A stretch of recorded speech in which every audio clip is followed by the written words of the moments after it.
bounteous giver.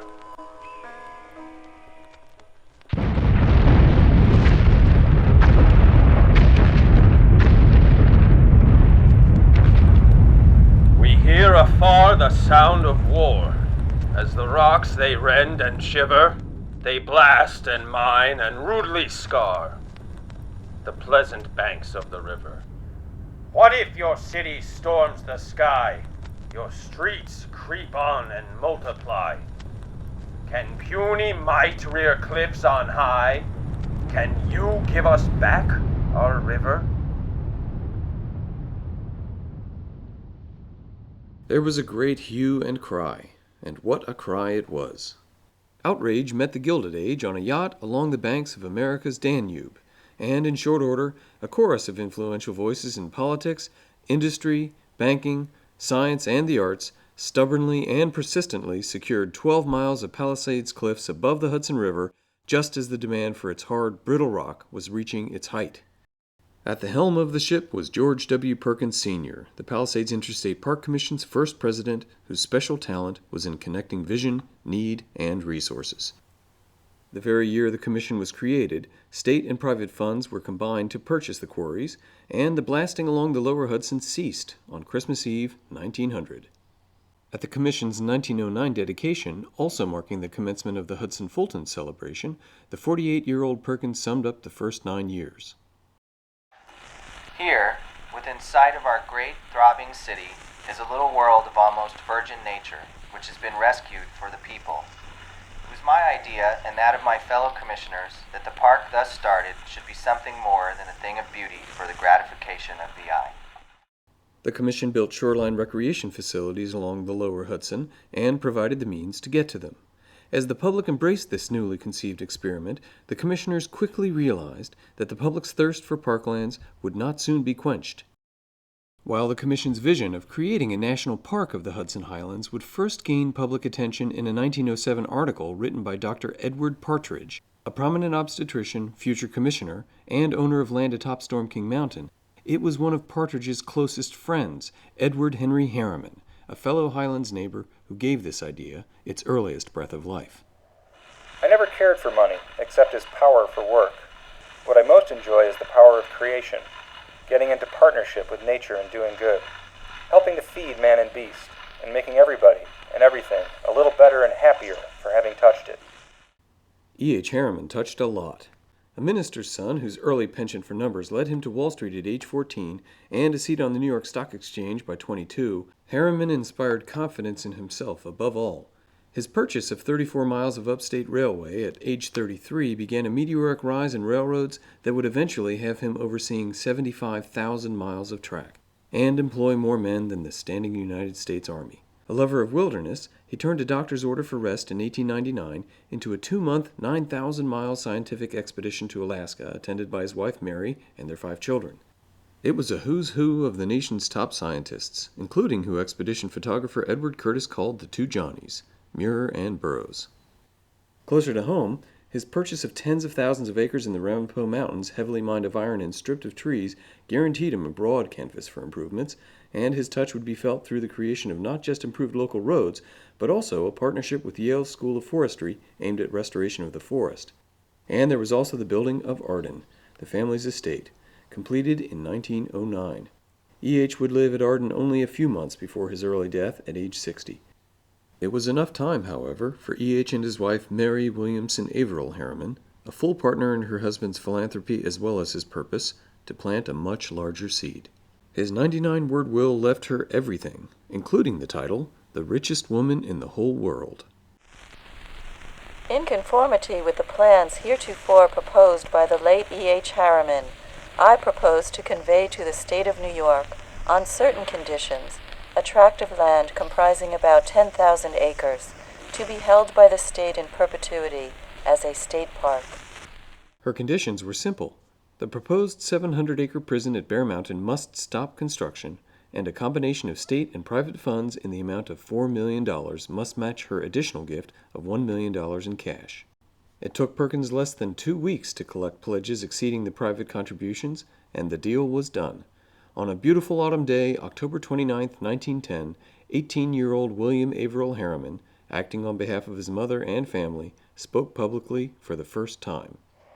In accordance with the long-cherished plan of my father to give to the state of New York, for the use of the people, a portion of the Arden estate, and acting in behalf of my mother, I now present to the Commissioners of the Palisades Park the land comprising the gift. I also hand you my mother's contribution to the expense of future development of the Harriman Park. It is her hope, and mine, that through all the years to come, the health and happiness of future generations will be advanced by these gifts. It was a gift without parallel anywhere in the nation. The commission wasted no time. Within 5 years, the Bear Mountain Inn had replaced the prison stockade, millions of trees had been planted, and the then 23-year-old Averill began the longest tenure of any commissioner, 53 years. What had once been widely described as worthless wilderness had become one of the most important and popular parks in the nation, with affordability, education, and access as its highest priorities. The Commission's growing sense of responsibility for the poor, coupled with their belief in the power of nature as a healer, led the Harrimans to support the idea of the group camps, started in New Jersey in 1906 and expanded into Harriman State Park following their family gift. By the mid-1920s, 35,000 underserved children per year were spending an average of 10 days under watchful, but not too watchful eyes in the Harriman group camps. The Lake Delaware Boys Camp, founded by Robert Livingston Gary, son-in-law to E.H. and Mary, has been building character at its upstate camp through discipline, leadership, and good sportsmanship since 1909. Taken together, more than 1 million kids have slept beneath the stars and sang their first campfire songs. This tradition of support carried on into the next generation of Harrimans as Mary Fisk, daughter of Averill, succeeded her father as commissioner in 1974, and until her death in 1996 quietly began supporting trailside museums and zoo, also sending over 500 inner-city children per year to the Tiarati Workshop for Environmental Learning. This Bank Street College program for teachers and children encouraged learning through investigations of the park's natural environment. Her legacy continues, as does backing from the Gladys and Roland Harriman Foundation, focused on rehabilitating the group camps.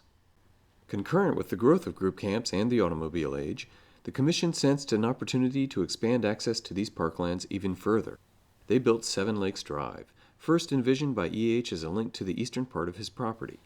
Begun in 1912 by landscape engineer and general manager William A. Welch, and opened 3 years later, this engineering marvel was an immediate and durable success, winding through the heart of the new Harriman State Park, and creating hundreds of acres of new waterfront. Camping, fishing, swimming, and hiking now had 18 miles of access into the heart of the Ramapo Mountains.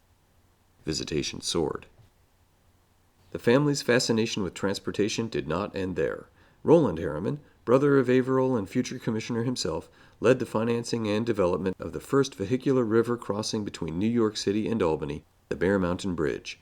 Just 20 months and 4 days after the contract was signed, the privately financed bridge was opened to the public on Thanksgiving Day in 1924.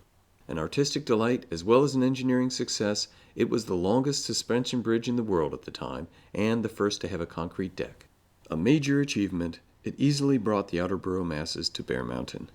Benton Mackay's new vision of an Appalachian Trail stretching from Maine to Georgia now had a bridge to cross the Hudson, connecting the trail's first section from Arden to Bear Mountain to the trail's future northern reaches.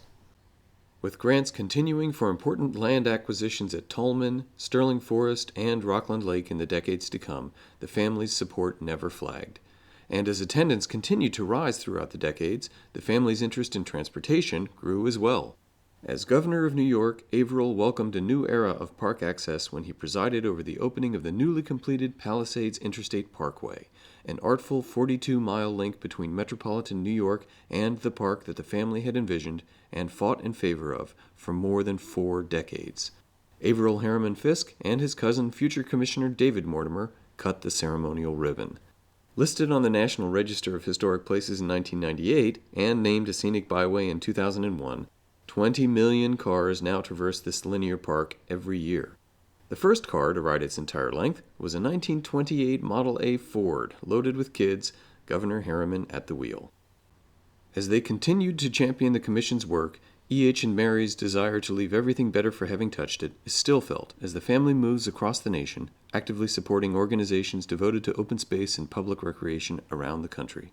Close to home, the family works with organizations like Scenic Hudson, the Orange County Historical Society, the Harness Racing Museum and Hall of Fame, the Hudson Highlands Nature Museum, the Orange County Land Trust, the Dia Art Foundation, the Orange Regional Medical Center, and the Storm King Art Center, a triumph by any measure.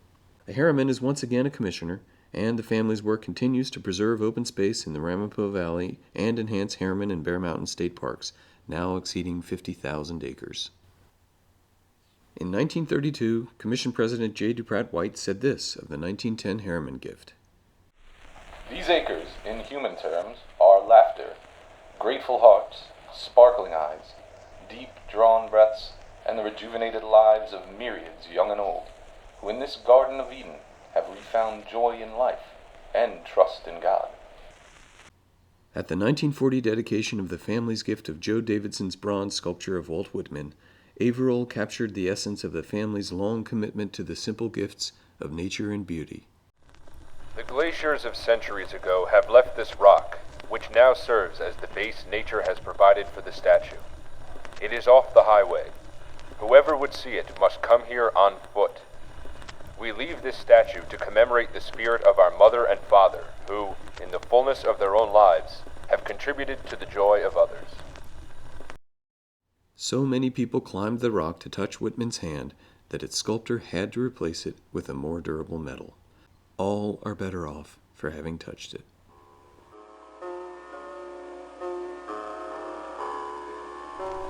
Afoot and light-hearted, I take to the open road. Healthy, free, the world before me, the long brown path before me, leading wherever I choose.